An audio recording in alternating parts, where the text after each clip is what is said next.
nationally, extension is really looking at what are the well-being indicators that extension can be involved with in our community.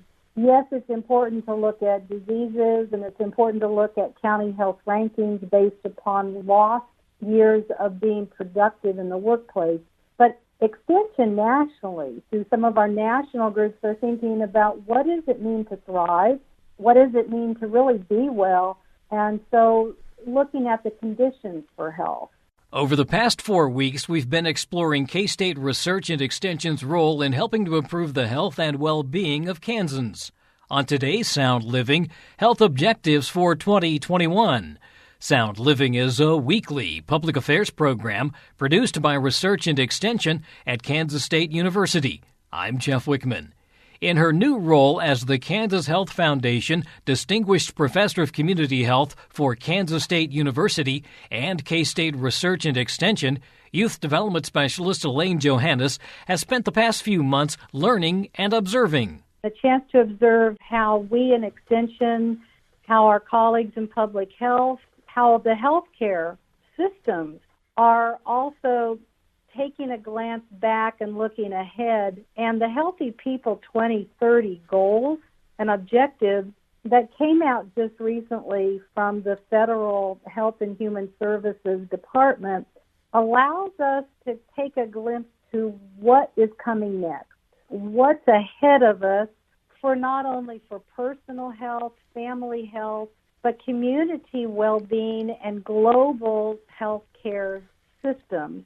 So it's an interesting trip, I guess, that we're all on. We could say we're going to be packing our van pretty tightly in these next months ahead and into 2021 to accomplish some of those public health and community health objectives that are listed in the Healthy People 2030 plan. I'm assuming because this happened so late that COVID-19 is probably not part of that 2030 plan?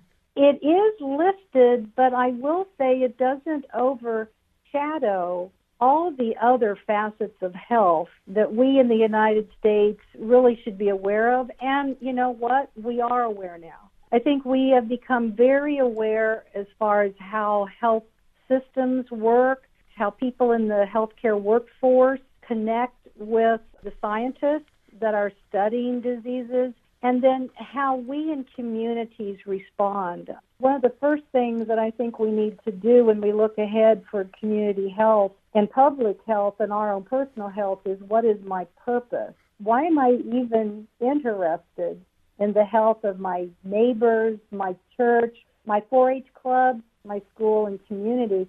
And so the 2030 goals and objectives are vast. There are more than 350 indicators of health that we could tackle in part or tackle in whole. So I think before we get too far down our road trip, we have to decide what our purpose is. Kansas does an annual report of underserved areas for healthcare professionals in the state. And that's another list of objectives and goals that, especially for our rural frontier counties and communities, you know, they get on that report every year. And actually, after the 2019 report and what we're seeing in the actual communities for 2020, we are underserved in the whole state virtually for primary care, for mental health, for dental care. Well, those are another list of objectives and indicators on the Healthy People 2030 national plan. So our purpose can actually be to look at the workforce, look at how that workforce is trained or how they're staffed or supplied, or we can actually look at indicators of health outcomes. One of the things that I think you and I have talked about are there are reports now, national ones, talking about the diseases of despair or the long-term issues of death associated with despair. And some of our national researchers are saying, well, those are associated with suicide rates, self-harm, addiction. So that's another list of indicators, another list of of reasons to get on the road trip together for community health that are all part of what Healthy People 2030 do list. And suicide is a big issue in rural communities. You know, it is something that I think we are all aware that we are creatures of being in community. One of the lessons learned from COVID-19 is that we really like to be around people. We like to be in community. And when we aren't, we do feel some level of despair, some level of isolation. And for our friends who are struggling with mental health concerns, some of those behaviors of self-harm or suicide do weigh heavily, and we are seeing an uptick across states that have rural frontier areas. And so some of the national reports that just came out last month are showing some of the impacts of how COVID-19 is amplifying, aggravating, I guess, some of those despairs. And from a youth standpoint or a young adult standpoint, COVID-19 has hit them especially hard in terms of mental health and, like you say, their inability now to really socialize. You know, it is a mixed bag. Our young people, especially when we think about those that were having some of those life-changing goals that they wanted to accomplish in their fall semester, you know, completing a successful football year, senior year, or maybe finishing out their high school career and starting, you know, at a college, a community campus, or in a profession, you know, graduating mid-year. You know, those are grieves and those are losses, but you know what? I think we are seeing kind of a light at the end, that people are, first off, hopeful, and then second off, are reflective of what have we learned. And I think our young people are learning a lot about how education can still happen, how relationships can be strengthened, and how they can become familiar with maybe family that they have lost track of, because now parents and siblings and others are in a house a lot and starting to communicate. But, you know, that does get to thinking about what our purpose is. When we turn our heads towards 2021, and we know there are challenges, we know that we're going to all have to talk and work and consider the vaccination distribution and being part of that. It's determining what is my focus on this big trip towards community health. What am I going to focus on? Am I going to focus on personal health? That's important. Reducing our high blood pressure, finding calm and respite, dealing with some of the chronic diseases that maybe we have. Is my focus then my family, looking at my family as a unit that supports who each other are, or even the health of my house? Is my house a healthy place to be? But then some of us may focus on our community, the neighborhood. You know, nationally, Extension is really looking at what are the well-being indicators that Extension can be involved with in our communities. Yes, it's important to look at diseases, and it's important to look at county health rankings based upon lost years of being productive in the workplace. But Extension nationally, through some of our national groups, are thinking about what does it mean to thrive? What does it mean to really be well? And so looking at the conditions for health, humane housing, reliable transportation, which is so important out in our rural frontier areas.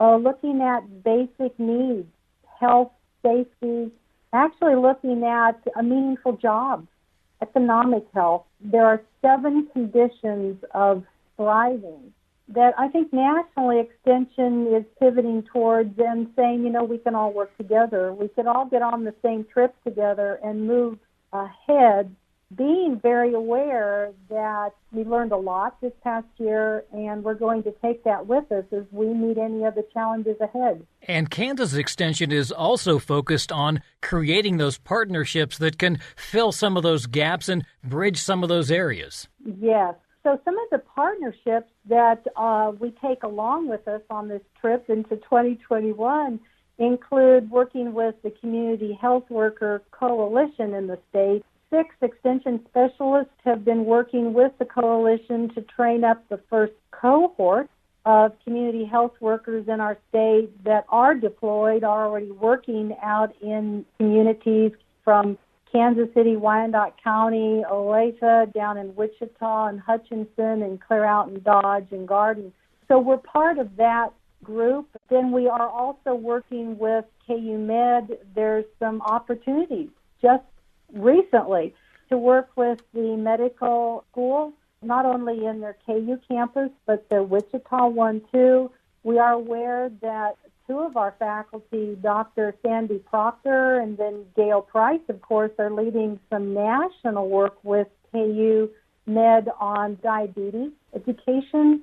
We're also working with our community members, too. We look at what 4-H has been able to accomplish in inspiring the discussions and the conversations that young people are having around health in their communities, and that we're working with the Kansas Leadership Center to spark plug discussions about small actions, small practices that can be accomplished in a very short time frame to get us all on the same trip ahead to move into health in a different way, a more community-minded way, where we all pitch in particular ways based upon what our purposes are. You know, it's not just a one note anymore, it's a concert together.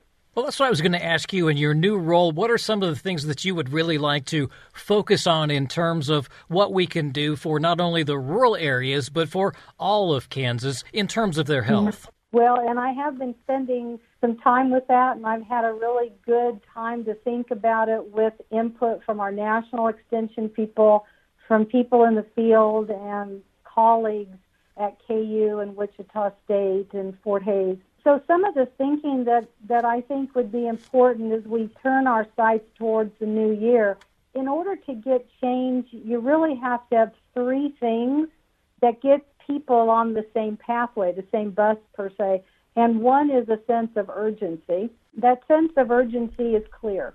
We do have some really pressing health outcome issues. We have identified some disparities, definitely, that have been lingering, and then that sense of urgency where we aren't done yet. COVID has really hit us hard, slapped us around a good bit, and we got to get after it. So there is that sense of urgency as we turn to 2021. The other element of making sure that we make strides ahead is some leadership. And we have it from the state level on down to our communities and then the families we serve. And then the resources. That's the third element. So in order for us to get a collective response, we have to have resources brought to bear on some of these urgent concerns. And that's where I think my role as the Distinguished Professor in Community Health, I'm to generate resources and generate opportunities, not just only monetary, but in talent and in time. And the talent that's out in our state is amazing, and the toughness. And from a Kansas perspective, and I am one, I am glad to be a Kansas kid, we are a tough bunch that has talent and perspective, and our practical view of things gets us through those tough times. So as I really take on this new role with everybody's help, that's kind of my lens. We're looking at some data that will keep us on the right road, making sure that we're mapping our direction well. But more importantly, making sure that we have the resources together, leadership bonded across all these other groups and agencies, and then that sense of urgency. Kansans don't diddle very long. We like to get at it, and that's what I think 2021 will be. That's Kansas Health Foundation Distinguished Professor of Community Health for Kansas State University and K-State Research and Extension Youth Development Specialist Elaine Johannes. More information on health and well-being is available at county and district extension offices, as well as on the extension website, ksre.ksu.edu. Sound Living is a weekly public affairs program produced by Research and Extension at Kansas State University. I'm Jeff Wichman, and this is the K-State Radio Network.